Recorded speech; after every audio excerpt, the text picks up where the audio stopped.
Do you solemnly swear or affirm that the testimony you're about to give will be the truth, the whole truth, and nothing but the truth?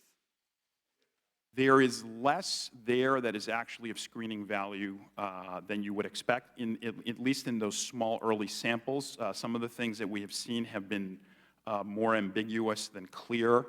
There are challenges in terms of people using foreign alphabets to pose. That's a capacity that will need to be developed. Has been applied and is in the process of being applied. I think we all continue to believe that there is a potential for there to be information of screening value, particularly as Congressman Lynch, and I think you have also observed in particularly high-risk environments. That 98 or 99% of all trade and travel into the United States. We don't even look at their public stuff. That's what kills me. DHS doesn't even regularly require that their administration offices for people coming, we don't even look at their public stuff. Ms. Bond, you wrote in your testimony, since 2001, the Department has revoked approximately 122,000 visas for a variety of reasons, including nearly 9,500 for suspected links to terrorism. Of the 122,000 revoked visas, how many of those people are still in the United States?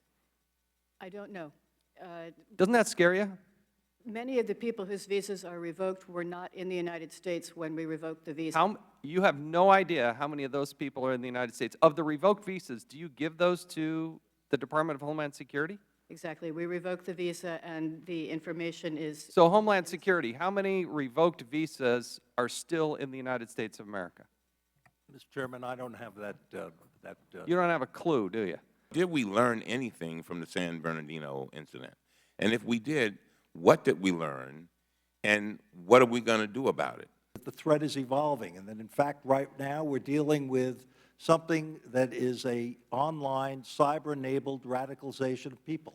It's the active shooter in the context of the lone wolf or lone wolves that are not necessarily organized, trained, and equipped by ISIL, but actually inspired by the propaganda that is online. And I think what we've learned, as we saw, that it was not in the system, and I think many of the questions that have been pursued and the inquiry that this committee is making about how far can we go with regard to social media, how far can we go into people's Facebooks and private chats, are all issues that are legitimate and need to be discussed. At least the FBI director calls it like it is. At least the FBI director was telling us candidly what's happening out there.